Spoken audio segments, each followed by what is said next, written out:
বন্ধুরা দেখো তোমাদের গুড মর্নিং বলে উঠতে না উঠতে বলেছিলাম আমার মনটা খুবই খারাপ, মনটা কিন্তু আমার ভালো হয়ে গেল। কেন বলো তো? এই দেখো আমি কিন্তু পার্সেল অর্ডার দিয়েছিলাম, তোমাদের বলেছি কদিন ধরে যে পার্সেল অর্ডার দিয়েছি। তো তার মধ্যে একটা এসছে, সেটা হচ্ছে এটা কি অর্ডার দিয়েছি আর কি আছে সেটা তোমাদের দেখাবো। তো চলো দেখতে থাকো।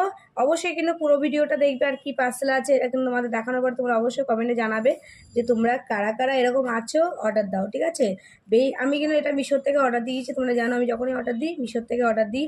তো আর সত্যি কথা বলতে কি বলতো, সত্যি কথা বাসি ঘরে বাসি মুখে এরকম পার্সেল পাবো এতটা আশা করিনি আজকে। কারণ যেহেতু ভেবেছিলাম কালকে আসবে, কিন্তু আজকে এসছে সকাল সকাল। আর সত্যি তোমরা খুব শুভ। তো চলো দেখি কি আছে এর মধ্যে। তো এই দেখো আমি দুটো শ্যাম্পু অর্ডার দিয়েছিলাম, জয় কোম্পানি শ্যাম্পু। কেমন লাগছে বলো তো? আর এইগুলো শ্যাম্পুগুলো সত্যি কথা বলতে খুব ভালো লাগে, খুব ভালো হয়। কারণ এই যে পাশে বসে আছে